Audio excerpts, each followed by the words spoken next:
Welcome to your daily writing habit. If you are writing a book or thinking about it, or maybe you've started writing your book but you need some help finishing it, you are in the right place. Good morning. I'm your host, Christine Whitmarsh. If you're looking for me online, look for Christine Inc. Inc, like that stuff you write with, christine-inc.com. Each day I'm sharing with you the writing habits I've learned over my 18 years as a ghostwriter, book coach, and author. I have found that three things in particular have a huge impact on your success as an author. They are writing fundamentals, productivity, and mindset habits. And today I am so excited to have a special guest here on your daily writing habit, Lauren Cleveland. Lauren is a youth services librarian for Jacksonville Public Library, working at a neighborhood branch in the urban core of Jacksonville, Florida.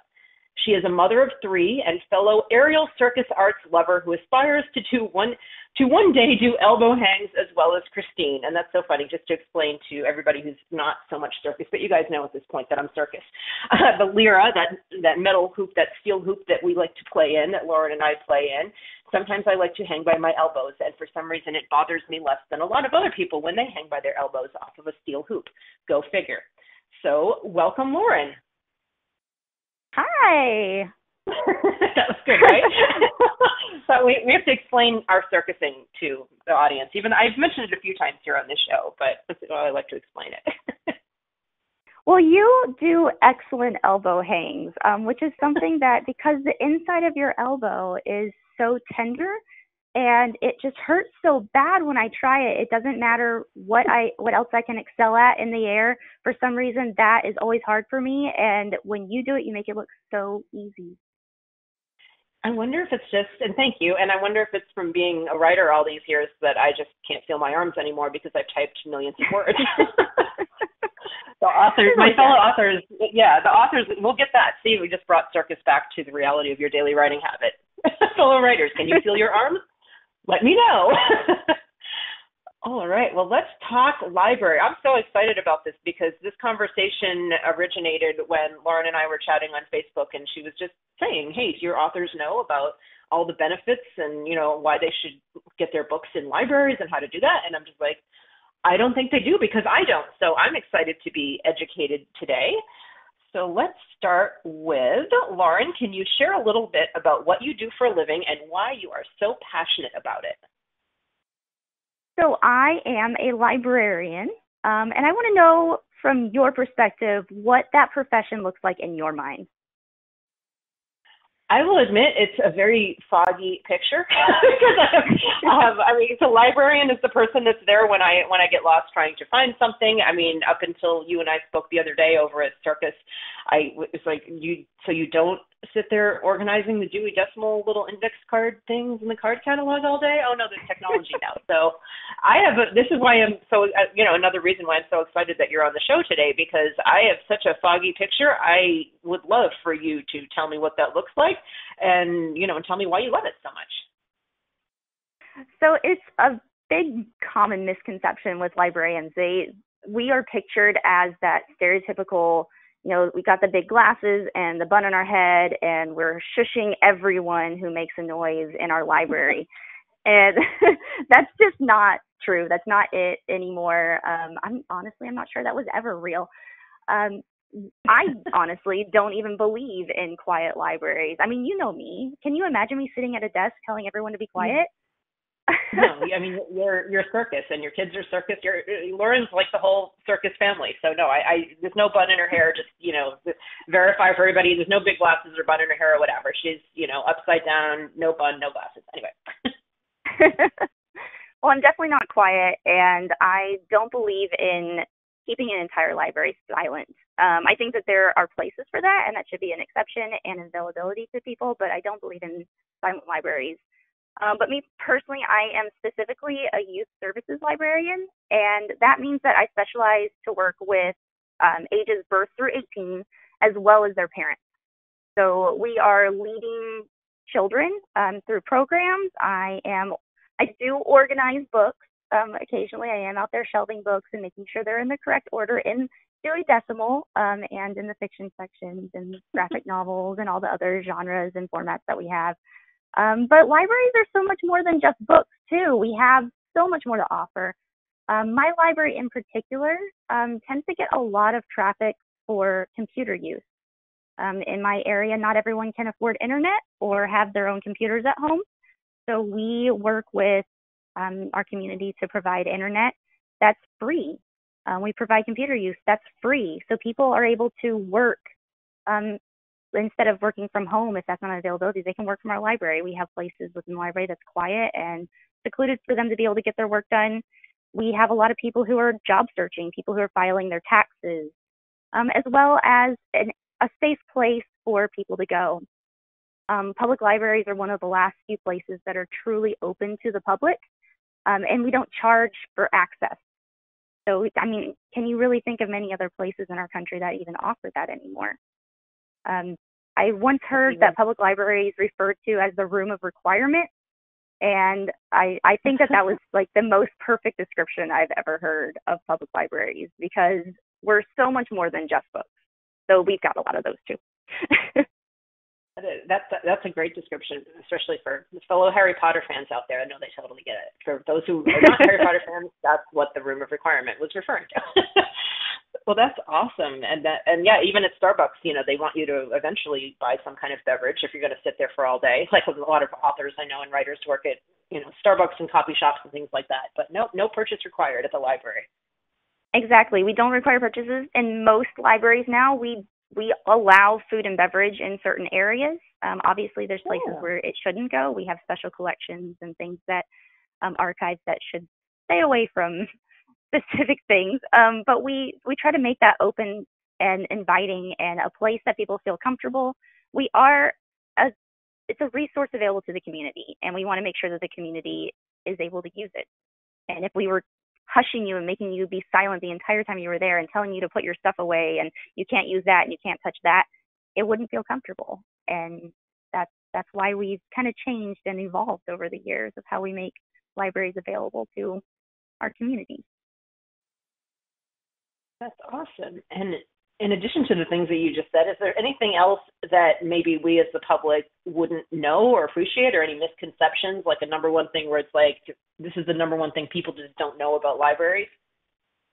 I think that people don't understand how much libraries are willing to work with you and help you.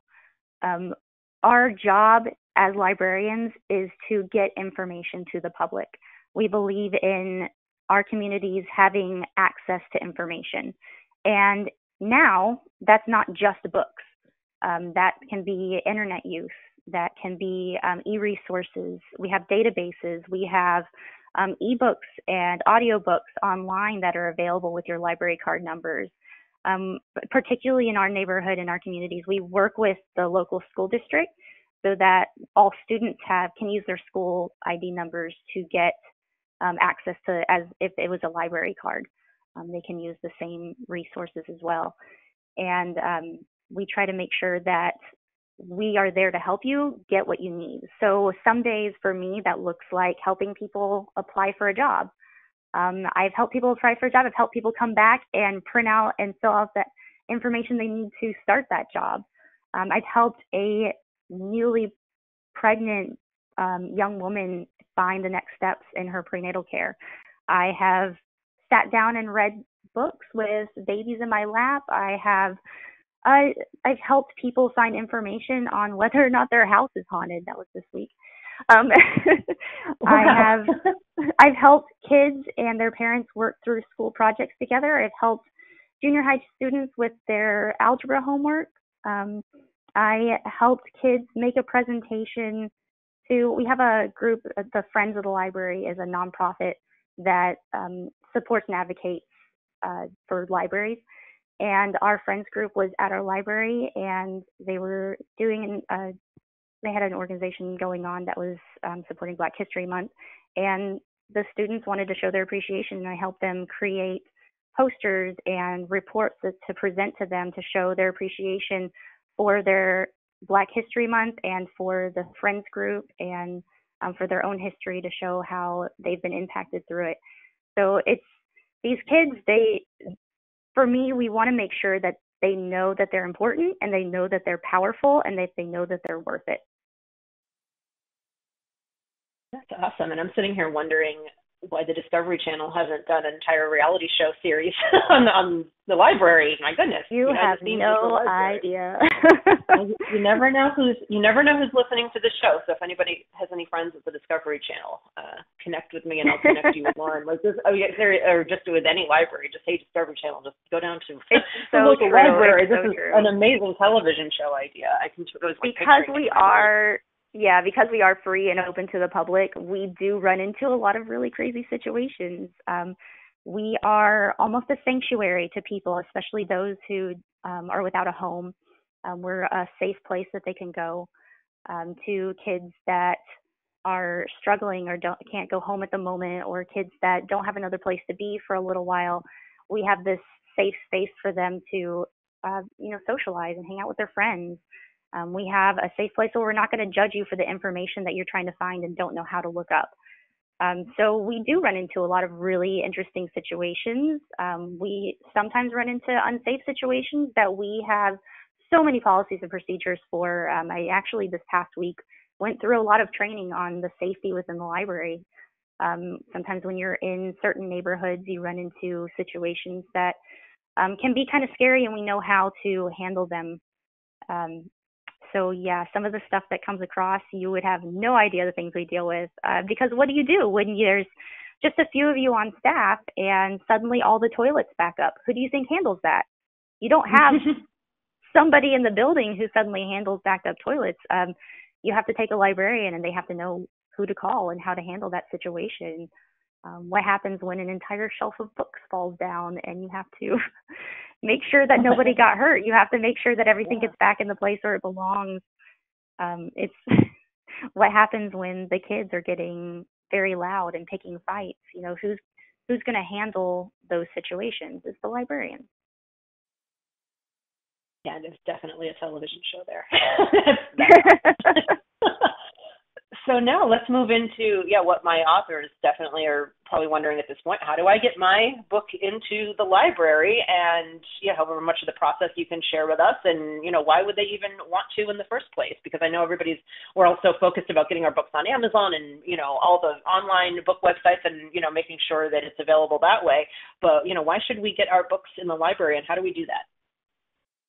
Well, we have an amazing amount of people visiting libraries all the time. We track all of our books that go through the system, things that are checked out, things that are not checked out. So we have a system where we know what people are looking for, because a lot of times, people aren't going straight to Amazon to find a book. They're going to the local library to see. And libraries, we buy books too. So it's not just, they don't just magically appear there. Obviously, we have budgets that are going towards our collection. And how are we supposed to know that you have this new book released that may be absolutely perfect for some of our collections in our public libraries if you haven't let us know that it exists? So if you go to any library website, you are likely to find, particularly at Jacksonville Public Libraries, we have a spot that says, how do I? And you can go through it, and it says, how do I get a book recommended, and how do I get my book in the library? And there are processes that you can go through. There's usually an application you fill out that recommends your book for the library, and they will be reviewed, I promise. We will review your book because we're interested. That's awesome. And another question that just occurred to me, because I'm always thinking on behalf of my authors, my listeners, and I can hear a lot of them saying, but what if my book is self-published? Is there a different, do you guys I don't know if you can say if there's bias towards traditionally published, or do you just look like if it's a fit, it's a fit. We don't even care how it's published. But I know a lot of my self-published authors are probably saying, what about us? There are specific ways that we have to get certain books. We have to be able to go through certain kind of contracted vendors to get books when we traditionally buy them. However, we do take donations of books that we will review to make sure that they meet our collection development policy, and we will put them in our collection that way as well. Awesome. Good. So we have a shot. Which is great, because that's like, and there is, this. Look into your local libraries, because a lot of local libraries will have a local authors collection. Jacksonville has their local authors collection at the main library, and it is actually a special place that people can go that I am looking to read something from somebody from my community. And that is a really great place to be because you are part of that community and you represent them. So they like to look and see that. It's always a really I don't know, kind of a prestigious place to be that we really enjoy having more local authors added to our collection. Um, so always look into that as well because Yeah. we would absolutely love to have your books in there. That is an awesome suggestion. So yeah, start with a local author collection at your local library. I can already hear my listeners getting excited about that. That's such an easy suggestion to implement. So thank you for that. You're welcome. Yeah. Anything else that you'd like us to know? Because you said, there's the procedure, so people should just, in general, like outside of the local authors collection, just, check with their librarian for, the procedure for getting into the library. It's definitely worth asking. As we know, as authors, you don't know what is available to you unless you ask. So, never assume that it's just the quote unquote good guys or anything like that. You don't know unless you ask. So definitely encourage everybody to do that. Excuse me. Anything else that you'd like authors to know about getting their books into libraries? You're so right. Always ask. Librarians love questions. We love to be asked, and we love to help you find the answer for that. So if you say, hey, I just wrote a book and it's published and I want to get it into your library, we would be super excited, and we will find the way for you to get it into that. You can always, if you're kind of nervous about walking into a library and asking questions about that, most of our websites will have some information that'll lead you to that, but we know it as well. And we would be happy to get you through that process and walk you through it and get you in our libraries because you know what? If you talk to me at my library about your new book and then we get it in our library, guess what's going to be on my next display when people walk through the door? Because you know what? I work personally with this, and guess who's in charge of the displays? That's me. So that's something that I would absolutely love to be able to show off to my community. Say like, look what came from our community and here. But you can always reach out to other libraries throughout the country too. We all have websites that you can look at to recommend books. We love taking recommendations. We love to see even if it's not your own book, if you know somebody else who you think that their book would be really good in their collection, reach out and let them know because we want to know. We want to know what our community wants, and we want to be able to better help them. I think that a lot of people have a misconception that libraries are it's about the library and it's about our things and you don't break our stuff and you have to be quiet and you have to follow all our rules. But no, we are here for you. So if you want it, we want to make it happen. Also in our communities, specifically Jacksonville has something called Jack's Book Fest. I know that they have them in other major cities around the country as well, where we get a lot of authors that come in and we have this big, literally a festival at our library where we bring in local authors. We bring in authors from out of town that are very popular in our area. And we get to meet with the authors. We get to learn about new books that are being released. And it's a really great event that you can kind of get your name out there. It's open to the community, and it can kind of help with your popularity, help get your name out there. We've got that coming up actually on February 29th here in Jacksonville. So I'm hoping to see you there.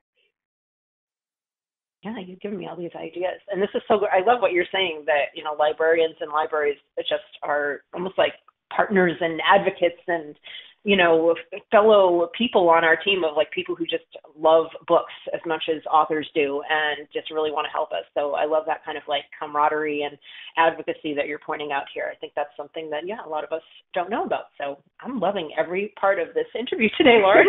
This is so great. Absolutely. And I've got a history in advertising and marketing as well before I went into the library world. And so I try to take that and put it into the library world too, so that we're trying to advocate what we have to the public. We want to make sure that we are able to get what you have and what you want the public to have, and we want to bring it to the public. So we're just kind of a middleman that's using what we have available to us to get you to the rest of the world. Awesome. Well, thank you for all this, and I'm sure authors are very excited about all this information, and definitely everyone. Lauren is a member of my Ink Authors group, Ink Authors, INK, on Facebook, so and her name is Lauren Cleveland. If you want to tag her in any posts about this or anything else on your mind, but I'd love it if everybody listening, make sure you're a member of Inc. Authors on Facebook. That's the place where you can get, we have an amazing community of fellow authors, resources like Lauren, publishers, publicists, graphic designers, and then, authors like yourselves, some of you that are just kind of maybe possibly thinking and pondering about maybe possibly thinking about writing a book at some point, all the way up through New York Times bestselling authors. So we have the full gamut, and we have some authors that are kind of well-known, you'll find out when you get in there. So I love my Inc. Authors community. I say this probably on the show every day, how much I love my Inc. Authors community, but I hope you will all join us there.